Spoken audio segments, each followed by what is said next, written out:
My name is Olivia. I'm 26 years old, and 3 months ago, I watched my mother destroy my entire career with a single decorative plant and 5 minutes of screaming. I was sitting at my desk in a glass-walled office in downtown Chicago. It was a Tuesday. I remember the smell of my cold coffee and the quiet hum of the air conditioning. I was looking at a spreadsheet, trying to figure out how to pay my own rent after sending my mom her allowance. That's when I heard the glass doors in the lobby swing open so hard they hit the wall. "Where is she?" a voice shrieked. It was a voice I'd known my whole life, but here, in my professional world, it sounded like a siren. I stood up, my heart hammering against my ribs. I saw my mother. She wasn't wearing her nice community volunteer clothes. She looked disheveled and frantic. My CEO, a man who usually didn't even know my name, was standing in the hallway with a look of pure shock. "There she is!" my mother yelled, pointing a shaking finger at me. "There's the ungrateful brat! She lives in this fancy building while her own mother starves in the cold." The office went deathly silent. 40 people turned their heads. I felt the blood drain from my face. My hand started to shake so hard I had to grip the edge of my desk. I tried to move toward her to quiet her down, but she wasn't finished. "She earns thousands!" my mother screamed at my boss. "And she won't even give her mother a dime for back rent. I raised her, I fed her, and now she treats me like trash." Security arrived. 2 big men in blue uniforms. When they tried to grab her arm, she lost it. She grabbed a large, heavy potted plant sitting near the reception desk. With a grunt of effort, she hoisted it up and hurled it. The sound of the glass shattering was louder than I expected. Shards of the lobby door flew everywhere. Soil and broken ceramic covered the expensive rug. "Get out!" my boss finally snapped, but he wasn't looking at her. He was looking at me. I was fired 2 hours later. My boss told me I was a liability. He said they couldn't risk family drama turning into property damage. I walked out of that building with my life in a cardboard box while my mother posted on Facebook about how she saved me from a corporate job that didn't respect family. She thought she won. She thought she'd finally broken me enough to make me crawl back to her. She has no idea that she just gave me the fuel to burn her entire world down. I wasn't always the woman who could stand up to her mother in a room full of people. At 18, I was just a kid with a scholarship and a suitcase, terrified that any mistake would make me lose the only person I had left. The toxic cycle didn't start with a smashed plant. It started with a graduation gift, or at least what I thought was a gift. It was 2 weeks after I finished high school. I had worked 3 summers at a local ice cream shop, saving every tip and every paycheck. I had exactly $2,200 in a savings account. That money was my lifeline. It was for my books, my dorm supplies, and the emergency bus tickets I might need to get home from college. I remember sitting on our old sagging porch in the humid June heat. My mom came out with 2 glasses of iced tea. She looked sad. Her eyes were red, like she'd been crying for hours. "Olivia," she whispered, setting the tea down. "I'm so proud of you, but I'm so scared." She told me the landlord was raising the rent. She said she was short by $1,800. She looked at me with those watery eyes and said, "If we lose this house, I don't know where I'll go while you're away at school. I'll be on the street." I felt a cold pit form in my stomach. I was 18. I didn't know how to check if she was lying. I didn't know how to ask for proof. I just felt the crushing weight of guilt. How could I go off to a nice college dorm while my mother slept in her car? "I have the money, Mom," I said. My voice was small. She didn't even hesitate. She didn't say, "No, keep it for your books." She just breathed a sigh of relief and held out her hand. "You're such a good daughter," she said. "Most kids these days are so selfish, but you know that family comes first."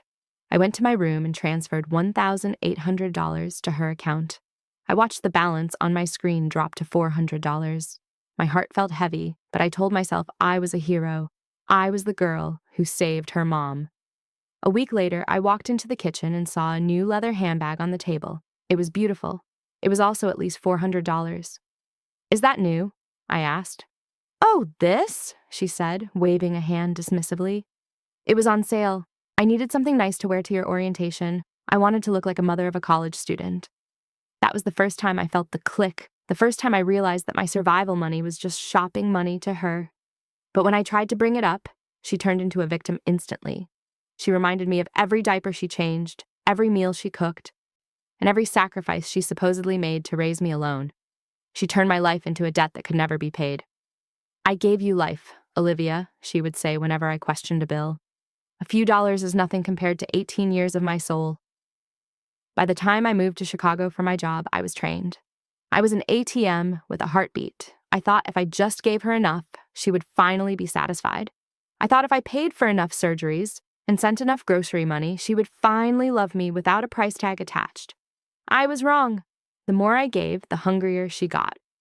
For 3 years in Chicago, I lived in a state of constant financial whiplash. I was earning a decent salary, but I was living like a college student because my mother treated my bank account like her own personal slush fund. Example 1, the emergency transmission.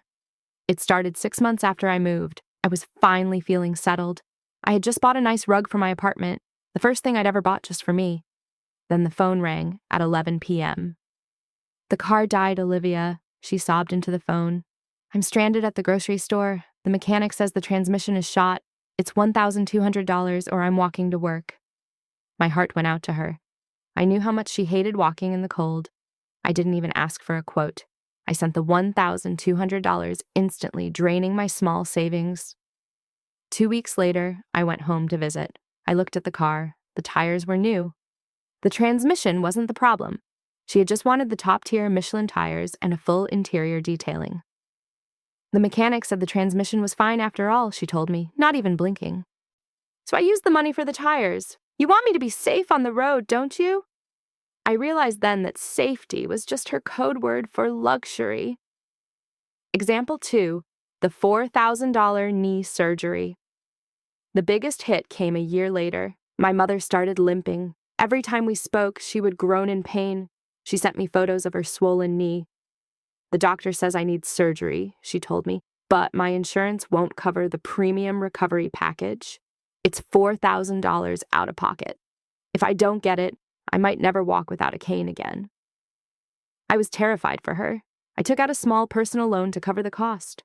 I couldn't bear the thought of my mom being disabled because I was too stingy to help. I sent the money and she went under the knife a week later. Except when I tried to call the hospital to check on her, they had no record of a patient by her name. I called her cell phone, frantic. She picked up on the third ring. I could hear seagulls in the background. "Mom, where are you?"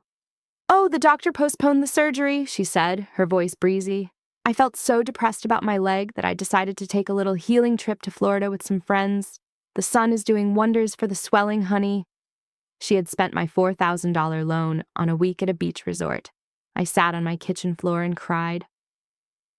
Example 3, the grocery tax. To make up for the Florida trip, she agreed to a set budget.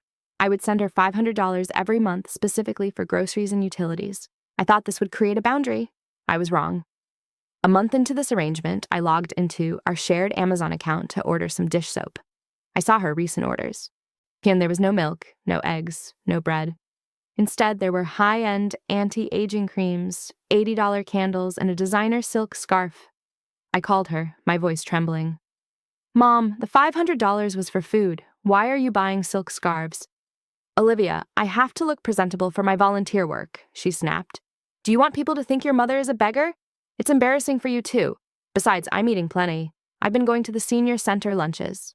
It saves me money on groceries, so I can maintain my image as your mother." She was literally eating charity meals so she could spend my money on vanity.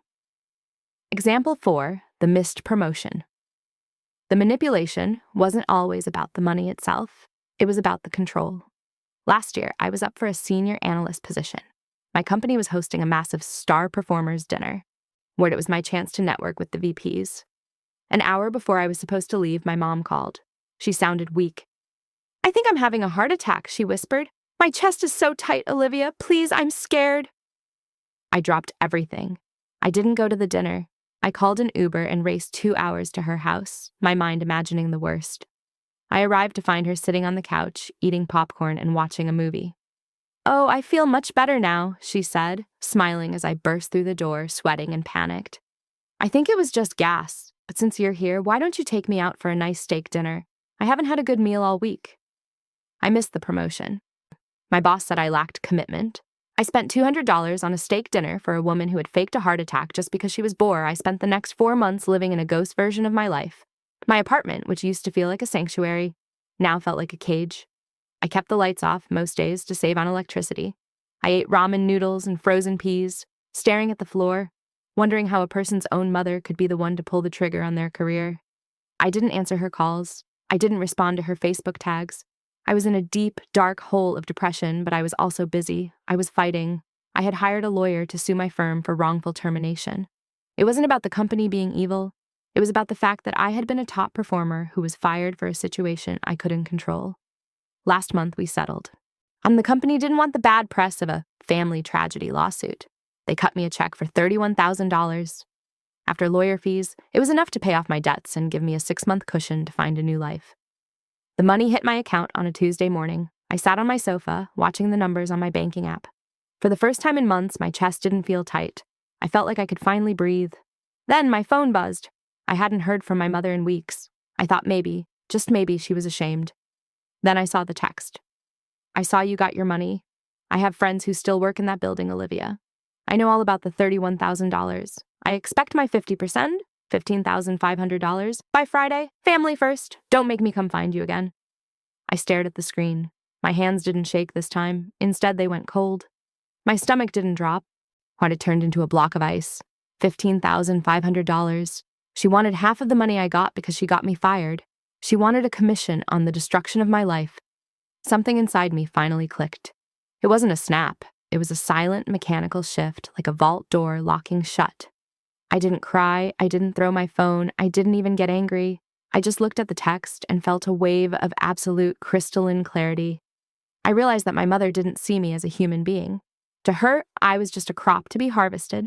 I was a business interest. And as long as I was in business with her, she would keep burning my world down to collect the insurance money. I looked at the calendar on my wall. In 2 days, the Community Stars brunch was happening. My mother had been bragging about it for months. One, she was getting an award for her selfless work with seniors. The mayor would be there. The local paper would be there. I stood up and walked to my desk. I didn't reply to her text. Instead, I opened my laptop and started a new folder. I named it The Truth. You want your 50%? I whispered to the empty room. I'm going to give you everything you deserve. The next 48 hours were the most productive hours of my life. The depression that had sat on my chest like a lead weight for 4 months was gone. It was replaced by a cold, sharp focus. I didn't feel like a victim anymore. I felt like an auditor. I started with the evidence from my firing. I called my lawyer and asked for a digital copy of the discovery file from my lawsuit. In that file was the Holy Grail, the security footage from the office lobby. I sat at my desk and pressed play. Watching it was like having a bucket of ice water poured over my head. I saw myself, small and pale, standing behind my desk. I saw my mother, her face contorted with a rage that looked almost demonic on camera. I watched her hoist that heavy ceramic pot, a plant I had watered every Friday, and smash it into the glass. I watched the shards spray across the floor. I watched the look of triumph on her face as security dragged her out. I paused the video on that look of triumph. I took a high-resolution screenshot. Next, I went through my bank statements. For 6 hours, I didn't move from my chair. I went back 3 years. Every emergency transfer. Every loan for a surgery that never happened. Every $500 grocery payment. I opened a spreadsheet and created 3 columns. Date, amount, her reason. I found the $4,000 for the knee surgery. I cross-referenced it with her Facebook photos from that same week. There she was, standing on a beach in Destin, Florida, holding a tropical drink and smiling. She wasn't wearing a bandage. She wasn't using a cane. She was dancing in the sand. I printed the bank transfer confirmation and the Facebook photo side by side. I found the $1,200 for the transmission. I found the receipt I had forced her to give me for tax purposes later, which clearly showed 4 Michelin Pilot sport tires and a platinum interior detail package.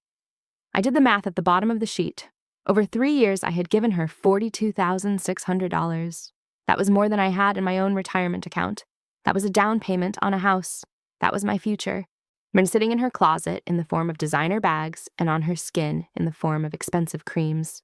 My phone buzzed again on Thursday morning. Another text. Friday is tomorrow, Olivia. I've already picked out a new car. Don't be the reason I have to make another scene. I'd hate to tell the people at the community center that my daughter is a thief who steals from her own mother. I didn't flinch. I just screenshotted the text and added it to the folder. Don't be the reason I have to make another scene. It was a written threat. It was proof of her extortion. That afternoon, I called my Aunt Sarah. She was my mother's younger sister, and they had always been close.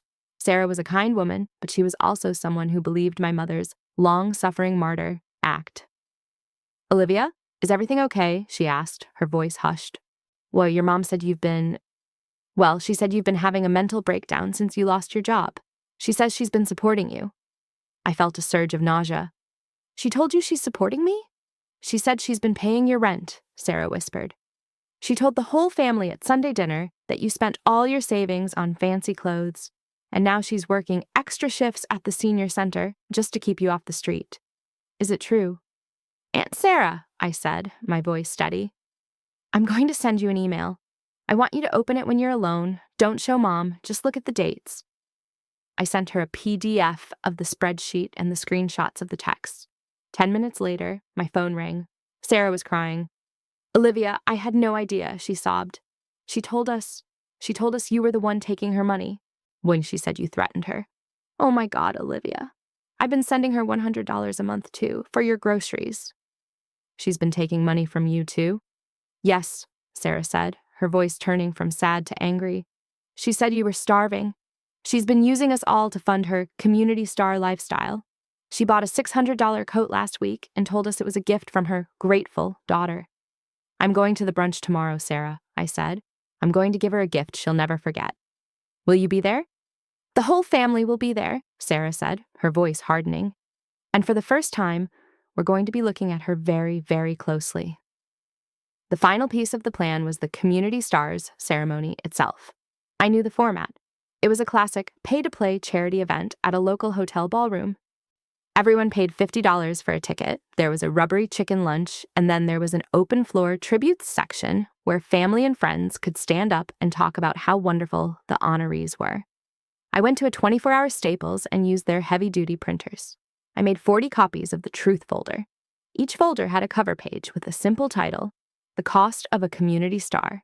Inside was the screenshot of the $15,500 demand text, the side-by-side of the surgery money versus the Florida vacation, the office security footage still of the plant being thrown, my termination letter stating I was fired specifically because of her actions, the spreadsheet showing the $42,600 total.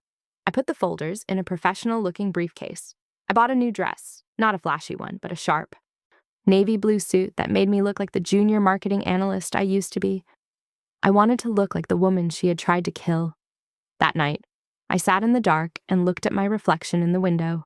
I felt a momentary flicker of doubt. "This is your mother," a voice whispered. "If you do this, there is no going back. You will be the girl who ruined her mother's life." Then I looked at my bank account. I looked at the $31,000 settlement, the money I had to sue for because she had destroyed my reputation. I looked at the text where she called me a thief. The doubt vanished.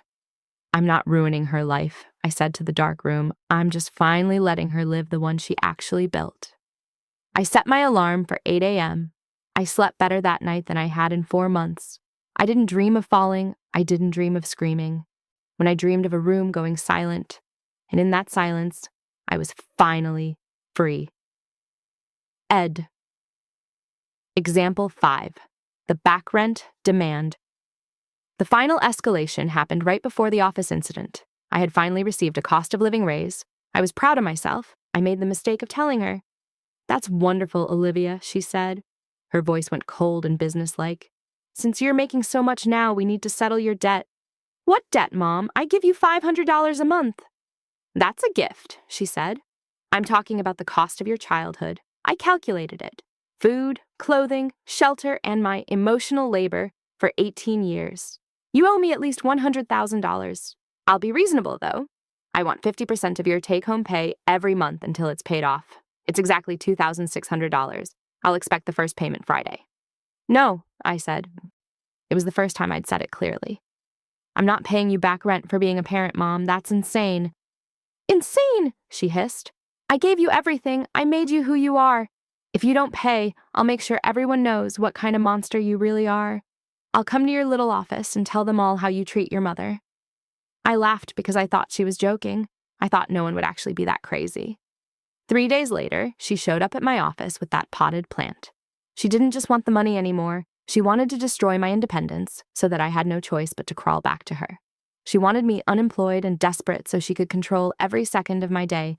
She didn't want a daughter. She wanted a captive. When I walked out of that office with my box of belongings, I didn't have a job. But for the first time in years, I didn't have a payment due to her either. Or so I thought. The ballroom of the Grand Oak Hotel smelled like cheap perfume and overcooked asparagus. There were about 40 people there.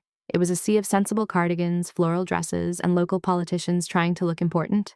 At the front of the room, a large banner hung from the podium, honoring our community stars. My mother was sitting at the head table, right next to the mayor. She looked radiant. She was wearing a new cream-colored suit that I knew I'd probably paid for. She was laughing, leaning in to whisper something to the woman next to her, looking every bit the selfless volunteer she pretended to be. I stood in the back of the room, my briefcase heavy in my hand. My heart was a steady drum in my ears. I saw Aunt Sarah at table 4. Well, she caught my eye and gave me a tiny, solemn nod. She had already told my cousins.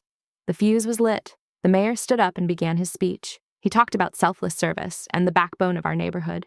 He called my mother a beacon of hope for our seniors.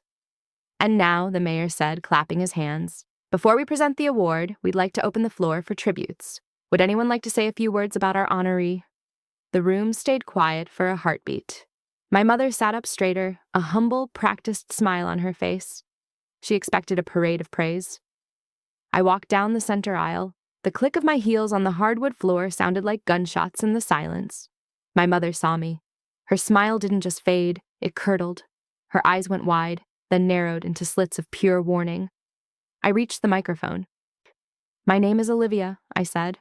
My voice was calm and projected. It didn't shake. I am the honoree's daughter. A few people in the back went, "Aw," thinking this was going to be a sweet, tearful speech. My mother tried to stand up, her hand reaching for the mic. "Olivia, honey, you don't have to." "I want to," I interrupted, stepping back just enough to keep the mic between us. My mother is being honored today for her heart. People here think they know what kind of heart she has, but I'm here to talk about the heart she shows when the cameras are off. The mayor shifted uncomfortably. The room went very, very still. For 3 years, I have supported my mother, I continued. I've sent her over $42,000. I paid for a knee surgery that turned into a Florida vacation. I paid for emergency repairs that turned into luxury car tires. And 3 months ago, my mother came to my place of work. I opened the briefcase. I pulled out the first stack of folders. She didn't come to visit. She came to demand half my salary. And when I said no, she threw a heavy planter through the glass doors of my office. She screamed until I was fired. She destroyed my career because she couldn't control my bank account anymore. A collective gasp rippled through the room. I saw the mayor's jaw literally drop. "Olivia, stop this lies!" my mother hissed. She lunged for the microphone, her face turning a blotchy, angry purple. "She's had a breakdown. She's mentally ill." I didn't argue. I just started handing the folders to the people at the front tables. "This is the security footage from the day I was fired," I said, my voice rising to carry over her shouting. "This is the text she sent me 3 days ago demanding $15,500 of my legal settlement. And here is the spreadsheet of every cent she has drained from me and my Aunt Sarah." The folders started moving. I saw the woman next to the mayor open hers. Her eyes went to the photo of my mother on the beach in Florida. Then she looked at the bank statement with the matching date. "Oh my God," the woman whispered. The room erupted. It wasn't a loud noise, but a frantic, buzzing sound of 40 people whispering at once. I saw my cousins at table 4 holding the folders up so the people at the next table could see. My mother finally reached the microphone. "She's lying! These are fakes! I'm a good person! I do everything for this community!" "You use this community," I said, looking her directly in the eyes. I wasn't whispering anymore. "You use your reputation here to guilt your family into funding your life. You're not a star, Mom. You're a black hole. You take everything and you give nothing back." The mayor stood up and cleared his throat, looking like he wanted to disappear through the floor. "Perhaps we should take a break." "No need," I said. I tucked my briefcase under my arm. "I'm finished. I just wanted everyone to see the receipts for the woman they're honoring today." My mother was hyperventilating now. She looked at the mayor, her eyes pleading. Tell them how much I've done." The mayor didn't look at her. He was looking at the folder in his hands, specifically at the text message where she threatened to make another scene if I didn't pay her. "I think," the mayor said quietly, "we've seen enough." I turned my back on her. I didn't look at the tears she was starting to force out. I didn't look at the way she tried to grab my arm as I passed. I just walked. As I reached the doors, I heard Aunt Sarah's voice. She wasn't whispering, "Don't you dare look at me, Diane," Sarah said to my mother. "I want my money back." I pushed open the heavy oak doors and stepped out into the lobby. The air felt different. It felt lighter.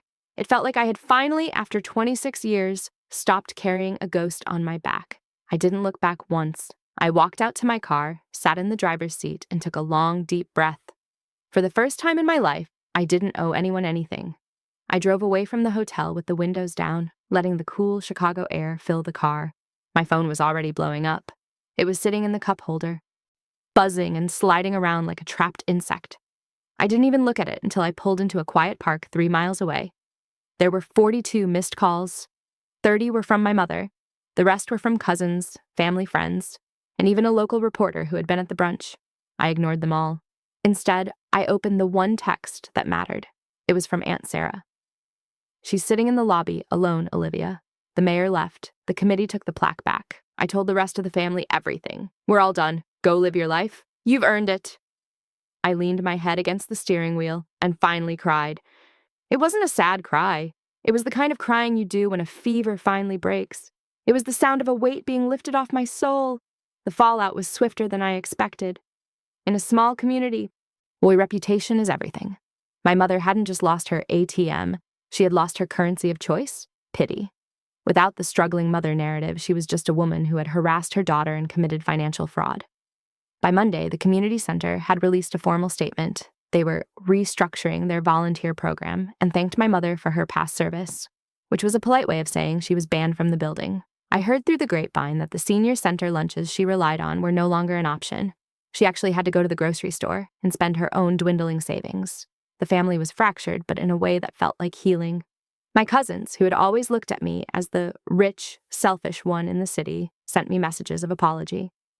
They realized that every time my mother had bragged about a new coat or a vacation, she had been spending my blood, sweat, and tears. A week after the brunch, I had one final piece of business to settle. I was sitting in my apartment, which was now filled with cardboard boxes. I was moving to Seattle. I had a new job offer at a firm that didn't care about my past disruptions.